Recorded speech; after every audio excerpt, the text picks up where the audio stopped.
No es casualidad que nosotros estemos acá. Y no es casualidad que a nuestra vida llegue esta palabra. Seguramente es la palabra oportuna que todos nosotros estamos necesitando. Y vale la pena decir que cuando hemos perdido la fuerza, incluso la esperanza, necesitamos un aliento de vida, una luz. No nos la sabemos todas, una pista en el camino. Porque es que el camino es largo. Y decía la primera lectura del domingo, y te falta mucho por caminar. Y entonces cuando nos presentamos delante del Señor frágiles, miserables como somos, solamente nos queda decirle a Él: ayúdanos pues, háblanos. Porque es que a veces este camino es muy confuso. Y por eso desde la palabra de Dios que acabo de proclamarles, les quiero proponer 10 cosas, 10 puntos, 10 elementos, 10 pistas que nos ayudarán a enrutarnos para saber qué hacer, para aprender a discernir lo mejor en nuestra vida. Y quiero que cada uno con su corazón atento en el Señor, pensando que Dios le está hablando a usted. Dios no le está hablando a esta cantidad de personas en masa, no. Dios le habla a usted y me habla a mí, en mi angustia, en mi necesidad, en mi impotencia. Primera pista que nos da el Señor. Nos dice: hijo mío, cuando te acerques al temor de Dios, prepárate para las pruebas. Una persona no puede pensar que estar con Dios es estar libre de pruebas. Y es una advertencia maravillosa que nos hace el Señor. Estar con Él no significa vernos libres de problemas. Es que cuando una persona se acerca a Él, está muy cerca del diablo. ¿Sabe por qué? Porque el diablo te va a pisar los talones para que no te acerques a Él. El diablo, como león rugiente, está buscando a quien devorar. Por eso cuando uno se acerca al Señor, cuando uno incrementa la oración, cuando uno recibe la bendición, cuando uno empieza a vivir a la manera de Dios, empieza a vivir más los ataques. Y vale la pena entender entonces que elegir a Dios significa correr un riesgo muy bacano. ¿Cuál riesgo, Padre? Que inicias una batalla. Yo me meto con Él, pero cuando me meto con Él empieza una guerra tremenda. ¿Contra quién, Padre? Contra el maligno y contra las tentaciones. Y entonces el Señor en el camino, en medio de las pruebas, nos va haciendo entender una cosa maravillosa: que Él no nos va a garantizar un camino libre de obstáculos, pero sí nos va a garantizar que no nos va a dejar solos. Nos garantiza su presencia. Segunda pista, en esa lectura preciosa que les compartí, nos dice el Señor, porque conoce nuestra vida, conoce nuestro interior, conoce nuestros miedos, nuestros desvelos, nuestros trasnochos. Nos dice el Señor: mantén el corazón firme. Es que ese corazón a veces es un corazón supremamente cambiante. Mantén el corazón firme. Y yo recuerdo una lectura preciosa de la Sagrada Escritura de San Pablo, cuando nos dice que no tiemble vuestro corazón. Que no tiemble el corazón, mantenga ese corazón firme, que no tiemble. Padre, dígame cómo hago para que no tiemble mi corazón. Y me dice el Señor, crean en mí. Cuando una persona cree en Dios, el corazón empieza a experimentar una estabilidad extraordinaria. Que no tiemble el corazón. Necesitamos un corazón firme. ¿Firme en qué, Padre? En las promesas de Dios. Es que yo le hago una pregunta a usted que lo sostiene, a mí que me sostiene, si no es lo que Él nos ha dicho. A usted que lo sostiene, si no es la palabra de Él que nos invita a esperar en Él. Por eso cae uno en la cuenta que la firmeza la da la estabilidad. Y algo es estable cuando es sostenido. Si tu corazón está sostenido por Dios, tu corazón no va a temblar. Y déjeme le hago una pregunta. ¿A ti quién te sostiene? ¿Quién te está sosteniendo en este momento? ¿En quién has puesto tu fuerza? ¿En quién has buscado tu equilibrio? ¿En quién has depositado tu confianza? ¿En quién distinto a Dios? Tercera pista en esa lectura extraordinaria. Nos dice el Señor, sé valiente. Pues pucha, qué cosa tan linda. El Señor me está diciendo a mí, en mi prueba, sé valiente. El Señor te está diciendo a vos en tu prueba y en tu revés, sé valiente. La palabra valentía o valiente viene del latín valentis, que significa fuerte, robusto. Y miren qué cosa tan preciosa, que no tiene miedo. Padre, dígame por qué no tiene miedo. Porque está en las manos del que venció el miedo desde la cruz. Yo no puedo tener miedo, porque estoy en las manos del que desde la cruz venció el miedo, el mal, la muerte y la enfermedad. Padre, tan rico eso, me entender eso. Qué rico que lo entendieras. Que la valentía es una gracia que se concede a quien, Padre, a quienes creen y esperan en Él. Por eso no todo el mundo la tiene. Por eso uno en el camino de la vida encuentra tanta gente tumbada y derrumbada. Por eso uno en el camino de la vida encuentra tantas personas que se rindieron tan fácil. La valentía es una gracia que se le concede a los que creen y esperan en Él. Por eso ser valiente significa entender que hay alguien que está dando la pelea por mí. Por eso yo no me puedo derrumbar. Y por eso yo no me puedo patraciar. Y por eso yo no me puedo arredrar. Hay alguien que me dijo, déjame pelear pues por vos. Y ese alguien que no defrauda es el Señor. Cuarta pista, para fortalecernos, para vencernos, para no desanimarnos, nos dice el Señor, no te asustes en el momento de la prueba. Yo no sé la prueba por la que usted está pasando, en su casa, en su vida personal, en su matrimonio, en su noviazgo, en su trabajo o en su empresa. No sé usted por qué está pasando, la verdad yo no lo sé. Pero Él sí lo sabe y le manda a decir, no te asustes en el momento de la prueba. Padre, deme una razón para no asustarme, que los resultados no dependen de ti. Usted no ha caído en la cuenta de eso. Es que hay alguien que está trabajando por usted. Hay alguien que madrugó hoy a trabajar en su problema. Padre, ¿y entonces qué pasa? Que yo me lleno de miedos, que usted no cree y no espera.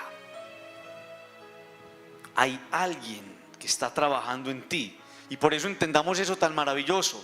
Los resultados en mi vida, en mis procesos, en las cosas que no entiendo, no dependen de mí. El control está en las manos de Dios. El día que ustedes y yo lo entendamos, que el control está en las manos de Dios, ese día ustedes y yo vamos a sufrir menos y vamos a vivir más. Dios es un experto en que, Padre, en los casos difíciles. Yo tengo un amigo que quiero mucho que vive aquí en la parroquia. Y cuando se presentan unos gallos aquí a nivel de arquitectura o a nivel de problemas en edificación o de linderos o cosas, pásame ese caso a mí, que es que esos son los que a mí me gustan, esos galludos. Esos son los gallos que le pasamos a él. Los casos difíciles que usted siente que no tienen solución, que le superan sus expectativas, que a veces sientes que no vas a tener control y capacidad de manejo, son los que le encantan a Dios. Por eso no te asustes en la prueba, porque hay alguien que lo hace mejor y no depende de vos. Quinta pista, qué cosa tan bella. Mire lo que me dice la palabra que yo acabo de escuchar: pégate a Él. Estoy pasando por una prueba, péguese a Él. Estoy pasando por una necesidad, péguese a Él. Siento que no soy capaz, péguese de Él. Me acabaron de diagnosticar una enfermedad, péguese de Él. Mi matrimonio se está desbaratando, péguese de Él. Me dijeron que me van a hacer esto, péguese de Él. Estoy amenazado, péguese de Él. Me están chantajeando, péguese de Él.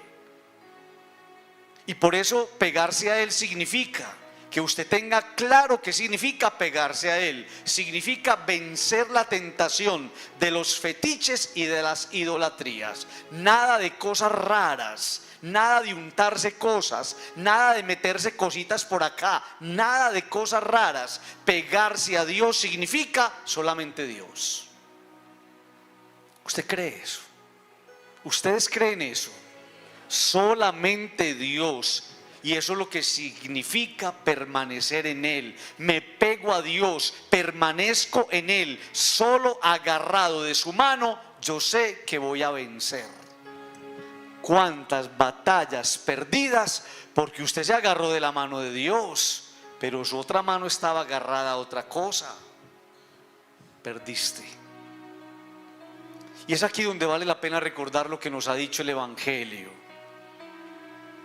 Permanezcan en mí, dice Jesús, porque sin mí nada podéis hacer. Me pego de Dios como la rama que se pega al tronco. ¿Por qué, Padre? Porque sin mí nada podéis hacer.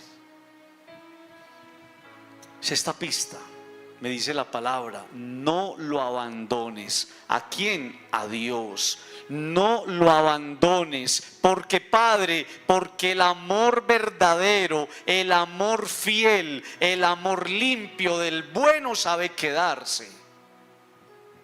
No te alejes de Dios. No lo abandones. Yo no abandono a Dios, porque cuando abandono a Dios, muchas veces la vida termina abandonándome a mí, y es cuando siento que la vida me pone contra la pared. No lo abandones, porque lejos de Dios se enfrían las fuerzas y las motivaciones. Entra uno en un desgano que no provoca nada. No abandone a Dios. Es que no es justo que seas así con Él. Sin Él le ocurre a usted lo que le ocurren a los planetas que están más lejos del Sol. Son hielo. Y hay vidas de personas que son eso: frías, témpanos que no provocan nada.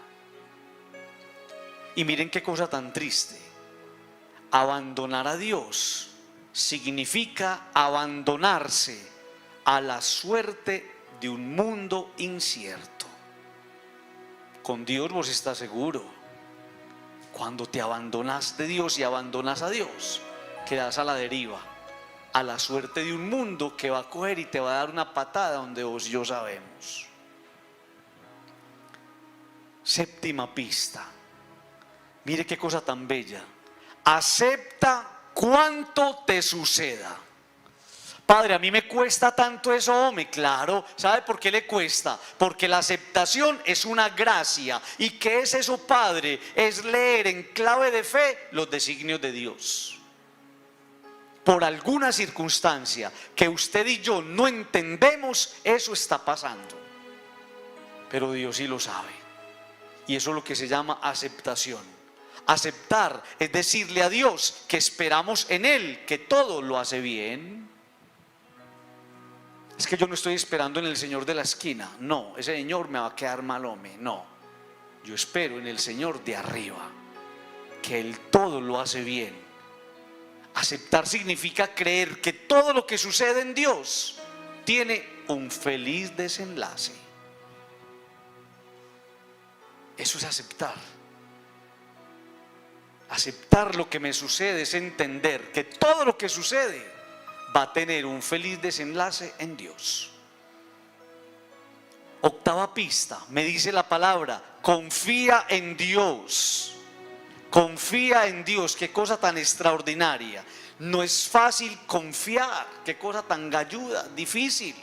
No es fácil, pero es la mejor salida. Es saber que puedes esperar en alguien. ¿En quién esperan los que no creen?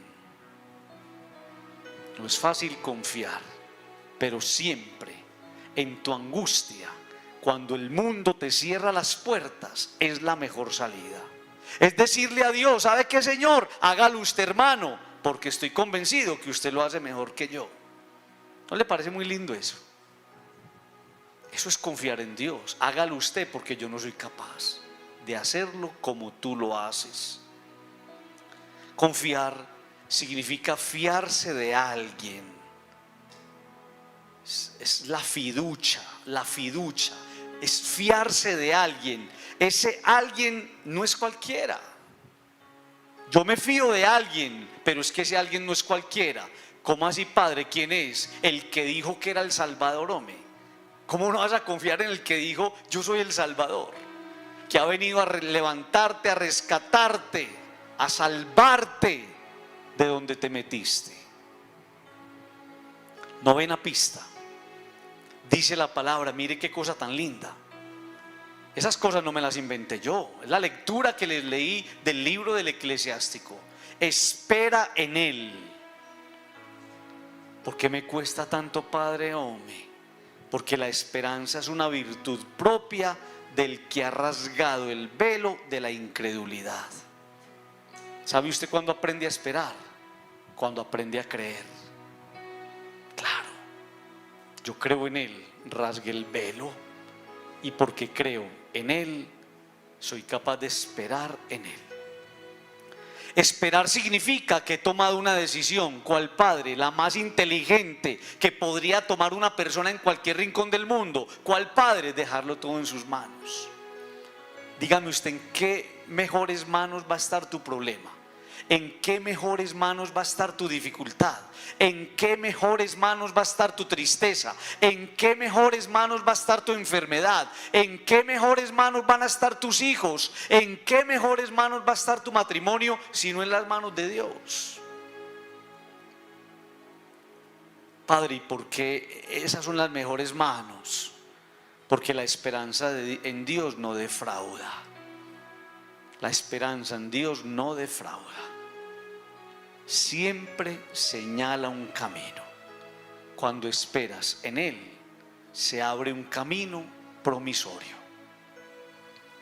Décima pista, y así termina esa lectura. Qué cosa tan bella. Mire esto. Él iluminará vuestros corazones. Qué cosa tan bella. Después de todo esto, después de todos estos dolores, después de todas estas lágrimas, después de todos estos trasnochos y desvelos, Él va a ser capaz de iluminar tu corazón para que puedas ver la luz. Después de todo esto vendrá la luz y el corazón fortalecido se llenará de confianza. Entonces vos, que has estado como aturdido, sabrás qué hacer, cómo proceder, qué decir o qué responder. Y tu vida, que andaba en tinieblas, por fin va a ver con claridad. Cierre sus ojos.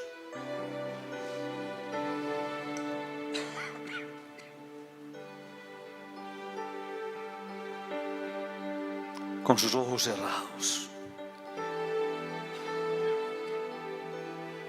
Le va a pedir al Señor esa gracia, ahí donde está. Señor, yo quiero esos 10 pasos en mi vida, los quiero ya, los necesito ya. Primero, necesito prepararme para las pruebas, porque te he elegido. Segundo, quiero un corazón firme. Tercero, quiero aprender a ser valiente. Cuarto, no me quiero asustar en las pruebas. Quinto, quiero estar siempre pegado a ti. Sexto, no me quiero abandonar, separar nunca de ti. Séptimo, quiero aprender a aceptar lo que sucede y leer ahí tus designios. Octavo, quiero aprender a confiar más. Noveno, quiero aprender a esperar. Y décimo, quiero la luz, porque estoy cansado de vivir a oscuras. Señor, yo necesito esa ruta en mi vida. Señor, yo necesito esa palabra en mi corazón. Señor, yo necesito tu asistencia en este momento. Señor Jesús, enséñame a esperar en ti, en medio de las pruebas y en medio de las dificultades. Ya sé por qué me trajiste esta noche a este lugar, porque mi corazón ha estado a oscuras y solamente se llenará de luz cuando sea capaz de abandonarme con confianza en tus manos. Con Jesús, ahí donde está, y vas a vencer la tentación de la distracción. Si quieres cerrar tus ojos un momento y traer a este altar delante del Señor en su presencia tu necesidad, tu inquietud, tu tristeza, tu dolor, tu alegría, tu impotencia, tu proyecto, tu emprendimiento, los nombres, los rostros de las personas que tanto amas, lo vas a hacer. Y lo vas a hacer porque Dios te estaba esperando. Porque seguramente tus inquietudes y tus necesidades en algún momento te las llevaste para otro lado y has ido entendiendo que lo mejor es traérselas a Jesús, porque Él está orando, porque Él está trabajando, porque Él no se cansa de trabajar, porque Él todavía no ha terminado, porque Él está haciendo su obra y la está puliendo, porque puede que hayan desajustes o que hayan cositas que no funcionan bien, pero Él es el hacedor, Él es el que tiene el control. Creyéndole a Dios, no importa cuál sea tu problema, no importa cuál sea tu necesidad, no importa cuál sea tu tristeza o tu impotencia, no importa ni siquiera cuál sea tu enfermedad, Dios está obrando. Y usted le va a decir eso a Él. Le vas a decir: estás obrando en mí, yo lo sé. Estás obrando en mí, yo lo siento. Estás obrando en mí, Jesús. Y si necesitas que haga su obra en otra persona, mentalmente vas a decir el nombre de esa persona. Estás obrando en fulanito de tal. Estás obrando. Estás haciendo en esa persona tu santa voluntad. Cada uno, en fe, abandonado en Dios, dígale al Señor: Señor, estás obrando. Estás obrando. Vamos todos.